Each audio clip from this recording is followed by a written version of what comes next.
My goal is to take what I do in this 9 months, because 9 months is a long time. Do you know that you can get pregnant and have a baby during a 9-month period? And so I thought I better bring back Gary can't. But that's, you're over 40.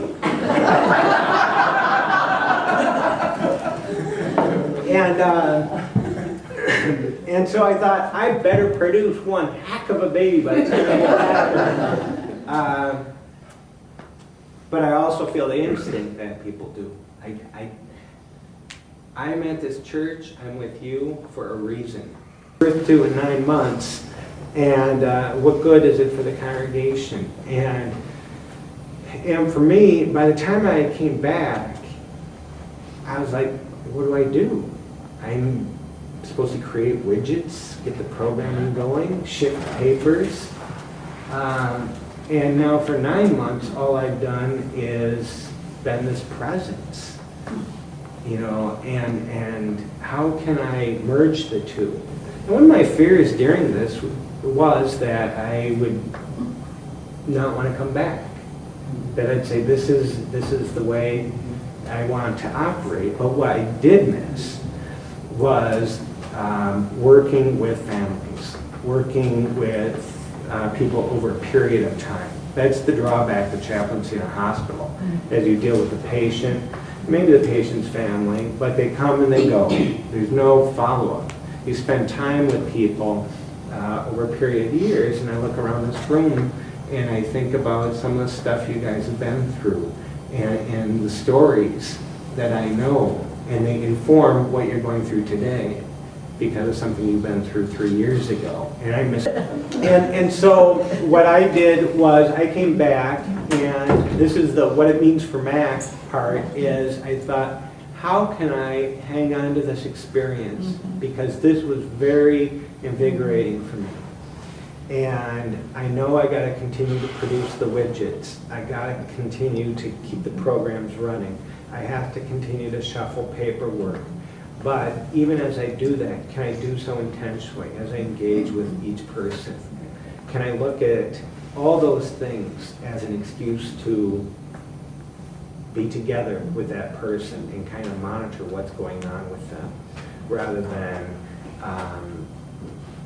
you know, one thing we're dealing with in this church right now is, do people feel like this is a place of work for them? You know, they're on committees or have responsibilities. Is this a place where you're getting any spiritual nurture? Or are you working? Is this your place of business because you're on such and so committee? And it shouldn't be that way, is my value system. And I think Gail shares that as well. This is a place of worship.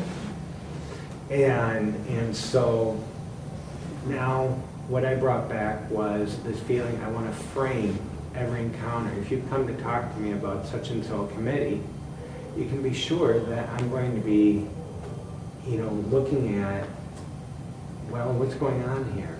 Is this somebody who's burrowing into work because they've got stuff going on outside, and to have the guts to ask. And usually I'll say, I'm going to ask a pastor question now. You know, that's a great excuse that you don't have when you're not a pastor.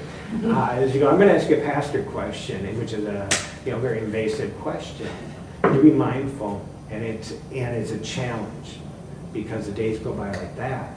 But how can I really focus first on the people, keep everything that we love about Mac happening, but remember that it's ministry to people, and that's the same with each of you that serve on committees with each other or sit in the pews with each other, is to keep an eye on each other. And instead of just strictly transacting business about whatever committee you're on or whatever's coming on, to look into what's going on with this person.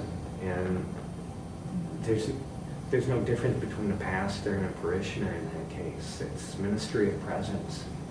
What did you learn about your identity as a pastor from having to step away from being a pastor and being a chaplain?